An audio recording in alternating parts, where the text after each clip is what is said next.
A lot of countries in the world don't contain their entire population within their borders. It's common to many nations that, at a time when they were economically struggling, parts of their population moved abroad in search of better lives. Portugal, for instance, has 20% of its people living abroad.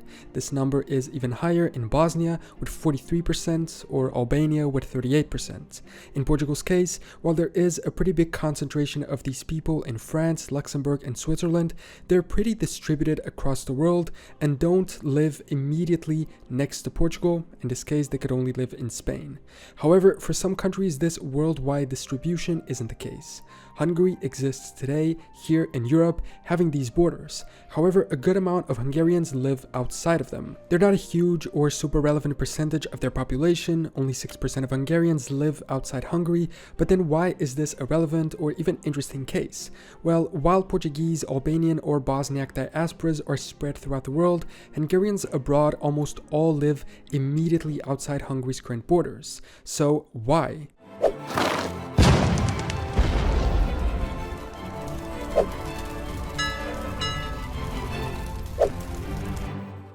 Before we learn the reason, let's find out how many Hungarians exist in the surrounding countries. Over 1 million live in Romania, about 5 to 6% of Romania's population, around 450,000 live in Slovakia, over 8% of that country's total people, 184,000 live in Serbia, 2 to 3% of the population total, and then 94,000 in Austria, 10,000 in Croatia, 10,000 in Slovenia, and there used to be 150,000 in Ukraine. It's uncertain how many remain. The last available data is from 2001.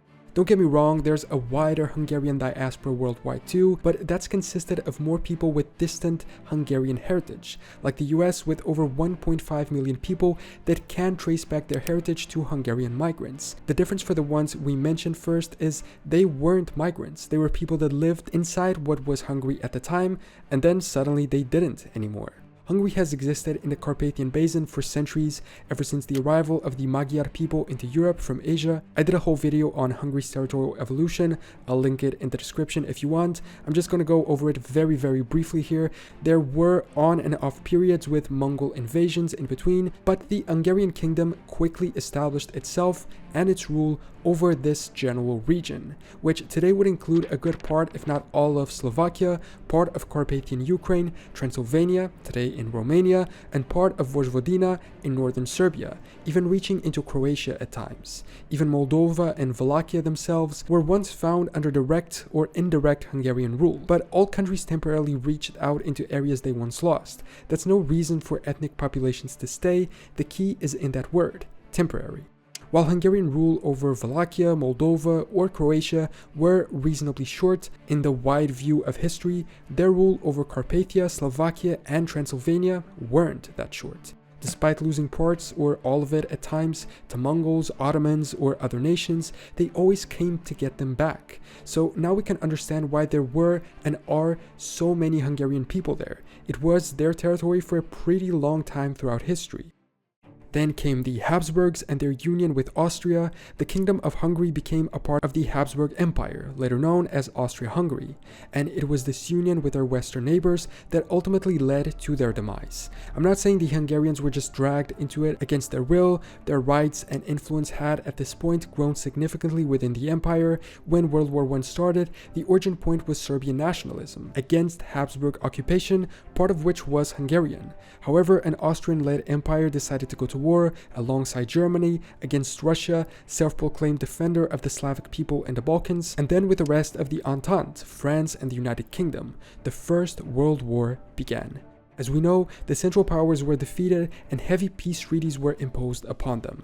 Germany and the losing powers in general had the Treaty of Versailles, which many argue crippled their economy to the point that it partly contributed to the rise of a certain other Austrian man that caused a whole Second World War. But there were two more treaties that help us understand why all these people suddenly found themselves not living in Hungary anymore. Legally, the collapse of the Austro-Hungarian Empire was formalized in the 1919 Treaty of Saint-Germain-en-Laye. However, this just broke Austria-Hungary apart, and it was only with the 1920 Treaty of Trianon that the Kingdom of Hungary itself was also dissolved and, most importantly for us here, split up. A fun fact, the treaty began being prepared in Paris and was also signed in Versailles at the Grand Trianon Chateau. I maybe stupidly always assumed Trianon was another city that the treaty had been signed in, but apparently not. The treaty regulated the status of the Kingdom of Hungary and defined its borders generally within the ceasefire lines established at the end of the war. So this was one of the causes for losing the territory. They had effectively lost it in the war, but it wasn't the only one.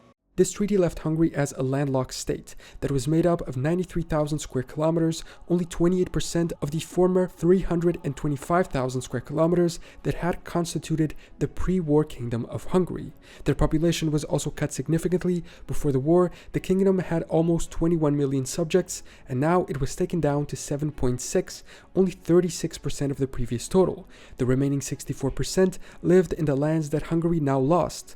It is important, however, to point out that the majority of people living in those lands were in fact not Hungarian. After the treaty, 3.3 million Hungarians were left outside Hungary's new borders. If you add that to the 7.6 million inside them, that would make roughly 11 million people. The remaining 10 million were the majority: Romanians, Slovaks, Serbs, Croats, and other groups. So Hungarians now became minorities within these other new neighboring countries: Romania, Czechoslovakia, and Yugoslavia. And this minority status of ethnically Hungarian people within the regions is the second big reason why they lost them, paired with the loss of land during the war. You see, at the end of World War I, in which the US played a key role for victory, the American president was a man called Woodrow Wilson, and he gave a key speech that outlined, among many other things, the idea of self-determination of all regions as a staple for lasting peace. The 14 points were a statement of principles for peace that was to be used for peace negotiations in order to end World War I. The principles were outlined in the 1918 speech on war aims to the United States Congress. British and French officials were skeptical of implementing many of them, as they likely threatened their own status as world powers, namely within their colonial empires.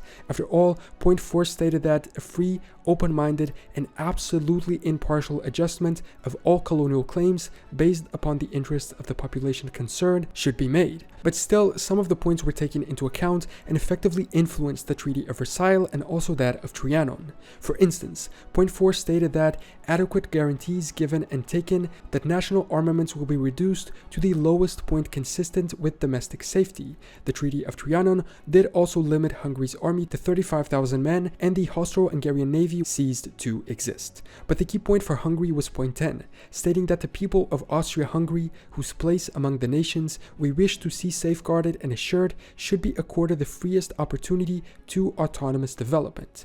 And this not only included entire countries within the empire, Croatia, Slovenia, but also parts of bordering countries that had been, in Wilson's view, occupied by the empire, such as Romania or Serbia. Point 9 also stated that a readjustment of the frontiers of Italy should be effected along clearly recognized lines of nationality, which not only directly affected part of the former Habsburg Empire itself, but also reinforced how lines of nationality were key to this post-war readjustment of borders. It is a little odd, however, that certain things happened upon dissolution, such as uniting Czechs and Slovaks under one state instead of giving each independence, especially when Czechia was already semi-autonomous alone within the empire, or uniting all the Slavics into Yugoslavia, which didn't solve the issue of self-determination at all. In addition, the lines of nationality were not respected, and regions were treated as a whole rather than looked at in detail. For instance, this ethnic map at the time shows us how majority Hungarians still existed directly outside of Hungary's borders. Sure, if you look at the big picture by region, they were minorities in Slovakia and in Romania, but they were majorities in these small regions adjacent to the new border. So if the reigning powers wanted to truly respect their own principles, perhaps the border should have been adjusted there, still granting Slovakia independence and adding territory to Romania, but not blindly doing it and allowing at least the adjacent ethnic Hungarians to remain within Hungary. Only one referendum was permitted to settle a small dispute with Austria, no others were allowed. But again, maybe it was a compromise, with doing part of what Wilson and the US wanted, but the UK and France didn't necessarily agree to, and when we look more into it, we find out precisely that French diplomats played the major role in designing the treaty. with a view to establish a French-led coalition of the newly formed states, namely with Romania and Czechoslovakia, perhaps leading to an unfair redistribution of land in order to strengthen their newly desired allies. So now we understand three key things. First, how Hungarians came to be in these lands through the establishment and lasting territorial control of them by the former Kingdom of Hungary. Then, how Hungary lost those lands by being a losing power of World War I.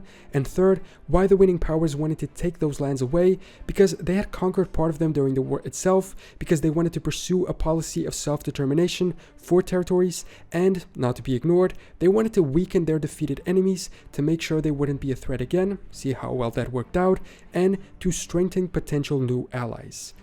And what effectively did Hungary lose with the treaty? First, they lost Slovakia to the north, which became a part of Czechoslovakia, then these small western provinces to Austria, Galicia to Poland at the time, their eastern lands, mostly Transylvania, to Romania, as well as Croatia and I think Vojvodina to Yugoslavia. Hungarians at the time recognized the partial unfairness of the treaty, but being a losing power, they were forced to accept it, even if under protest. Soon after, many propaganda posters were published protesting the loss of the territories, such as this one, with hands clawing away their land and pointing out the amount of Hungarians living in each of them, or these ones published abroad, which try to make French, British, Italian, German, and American people understand the dimension of their loss by comparing them to their own countries. This one, dedicated to the US, even went as far as to conceptualize who they would lose the land to, losing the north to Great Britain, the west coast to Japan, the southwest to Mexico, and the southeast to a local ethnic group. But to no avail. The loss was made official with the treaty, and there was no going back for the Allies. As Hungary descended into authoritarianism and became closer to Germany in the 1930s and 40s, they were able to regain some previously lost land, as the German Reich forced their neighbors to cede it back. The first Vienna Award granted southern Slovakia back in 1938. In 1939, Hungary annexed Carpathian Ruthenia again. In 1940, the second Vienna Award forced Romania to hand Transylvania back, and in 1941, part of the old Yugoslav territories were also recovered with the exception of Croatia. However, Hungary still had chosen poorly again, and sided with the losing side of the war once more. After the defeat of the Axis powers, Hungary was forced to give back all of this land once more. And so, they came back to the current borders they have today. These decisions and their consequences, despite now having taken place over 100 years ago, have been the cause of deep resentment in Hungary ever since, and have been picked up by many extremist groups and figures as a banner. The 5 biggest communities of native Hungarians abroad today are those that we mentioned and directly correspond to the lost territories: Romania, Slovakia, Serbia, Ukraine, and Austria. Open disputes and provocations only exist, I believe, with Romania. The others are countries that Hungary actually has friendly relationships with. However, their government has taken steps to act upon this. A total of 1.1 million of the 4 million Hungarians living abroad have been granted Hungarian citizenship. Most of them in Romania, 600,000. Ukraine recently abolished the possibility of dual citizenship, and even friendly Slovakia didn't like it, claiming this so-called Hungarian Nationality Act was a security threat. Ever since 1920, there are significantly less Hungarians there, as many migrated back inside Hungarian borders, but there are still significant communities grouped up, as we can see on this map in light green. The local communities sometimes have special statuses within those countries, and at the very least they enjoy full rights as citizens. Many have created their own customs, like those in Slovakia, which fly this flag.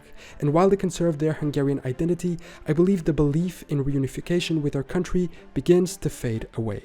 What do you think? Should Hungary have kept some of this territory? Considering they didn't, would it make sense to give some of it back today? Let me know in the comments. Thanks for watching this video, subscribe to catch future ones, and I will see you next time for more general knowledge.